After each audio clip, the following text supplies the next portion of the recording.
How to stop negative and intrusive thoughts. Do you ever feel like there's a little voice inside your head that will just not shut up and leave you alone?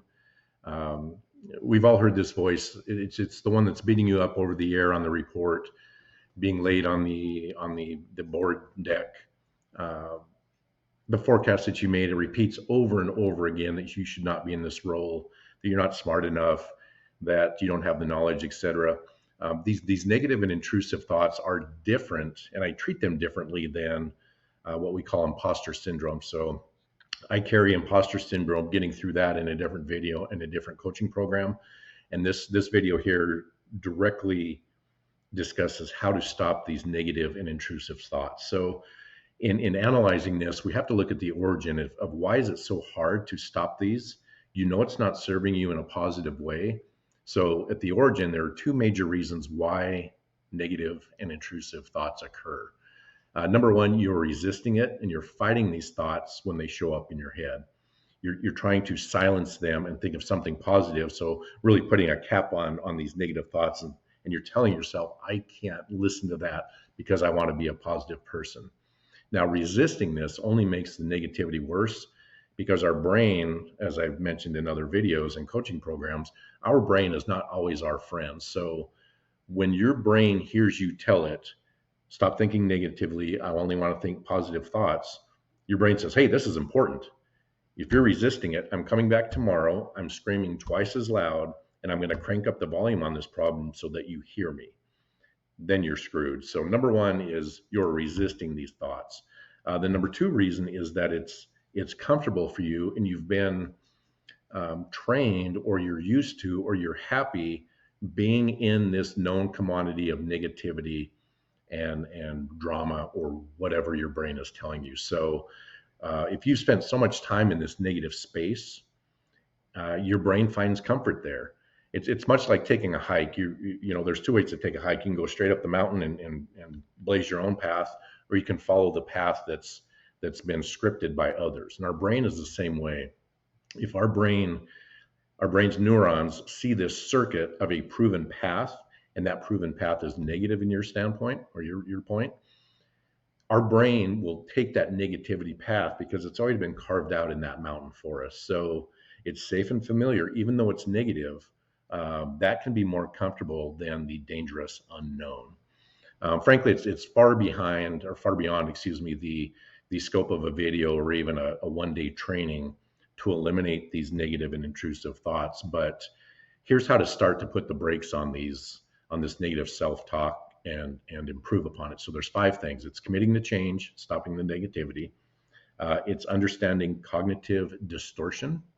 Number three, determine the positive intent of your brain.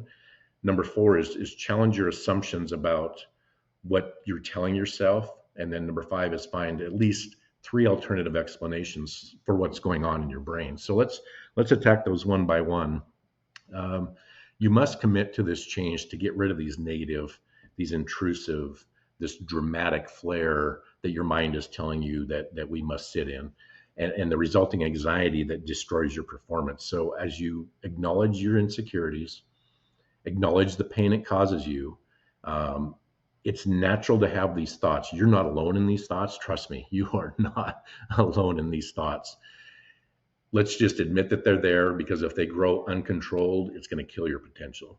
Number two, it was the cognitive distortion as an unrational thought that prevents us from seeing what actually exists. So a lot of the times what we tell ourselves is not true. There are adaptive ways that our brain copes with stress, and your brain uses that one fact and applies that across the board in all your thinking to show that the brain is right.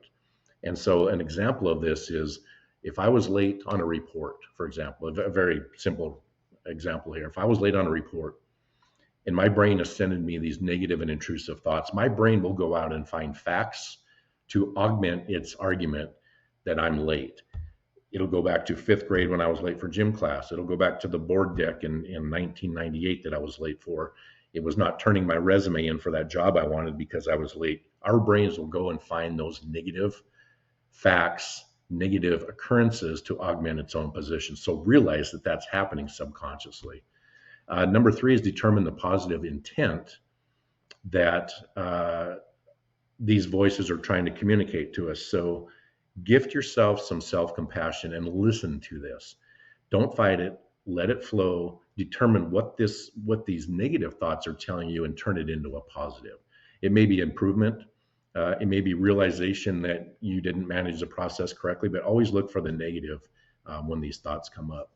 And then number four is challenge your assumption by asking yourself, what facts do I have regarding this situation? So did I really turn the report in late? Was the report twice as much as others expected it? And did I have a little leeway in sending this report out before the meeting, before the board meeting or whatever the report was due for? So challenge your assumptions, excuse me, by asking yourself what true facts apply to this situation. And then number five is find three alternative explanations for what you are telling yourself.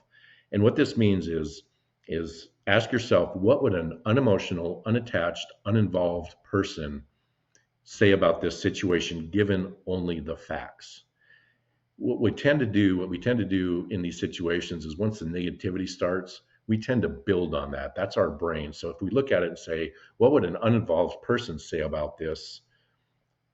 Explore those insecurities about yourself and repeat these so that we have a solid base to work from. So realize that intrusive and negative thoughts are normal. The path to dealing with them will take some painful digging, but it is well worth the short-term pain for the long-term benefit.